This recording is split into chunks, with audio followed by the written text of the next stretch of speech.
Per què cinemàtica? Primer, perquè és una teoria que va desenvolupar en Raymond Duncan, que posava en contacte la vida quotidiana amb les arts o amb la dansa i veia de quina manera la podia també fer servir.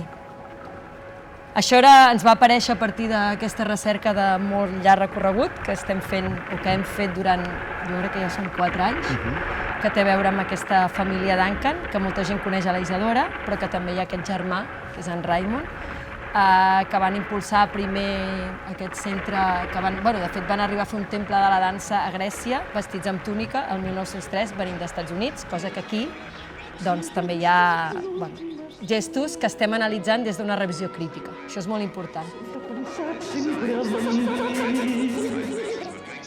Hem tingut de fer aquesta peça per dir adeu al projecte, no? Quasi bé.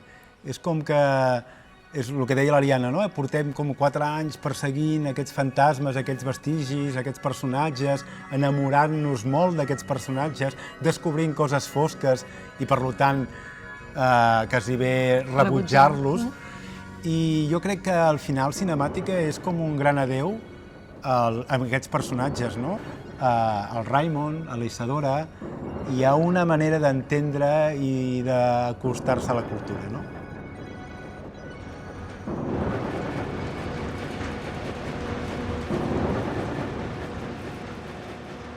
Tots els projectes que fem amb l'Ariana, o sigui, normalment sempre estem acompanyats d'altres persones, no?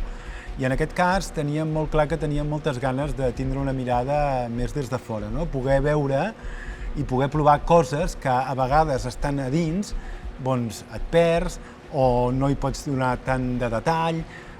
Era molt important qui eren aquestes persones i què feien, perquè segueix sent, encara que nosaltres siguem fora, segueix sent un treball col·lectiu i molt de grup.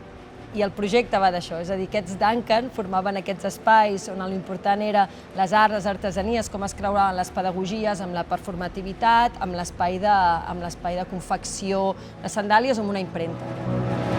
Nyam-nyam és això també. I per això hi ha aquesta primera atracció tan forta i després alhora això és el que ens fa treballar com treballem.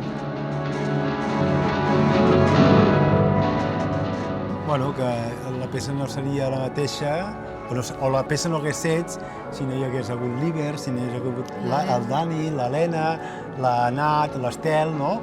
Fins i tot en Lis, que ens ha fet com una mirada externa. Nombrar també la Caterina Andreu, que és aquí on hem treballat la part coreogràfica, i la Helen Torres, que és una part molt com conceptual, perquè és una peça que crea molt imaginari, molta metàfora, molt món, i molta com ciència-ficció d'alguna manera, i és una persona que ens acompanya molt a fer aquest treball també.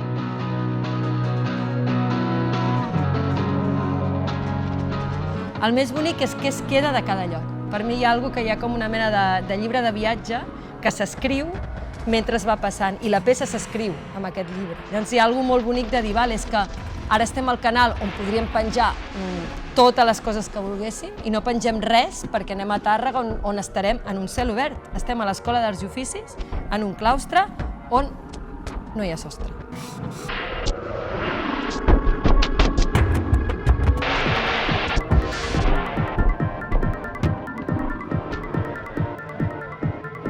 És com, no sé, també hem parlat molt d'arqueologia, hem llegit molt sobre arqueologia, i en un dels llibres, de la Júlia Lull, ella explicava que en el grup d'arqueòlegs, quan treballen, quan troben alguna cosa és una festa, no?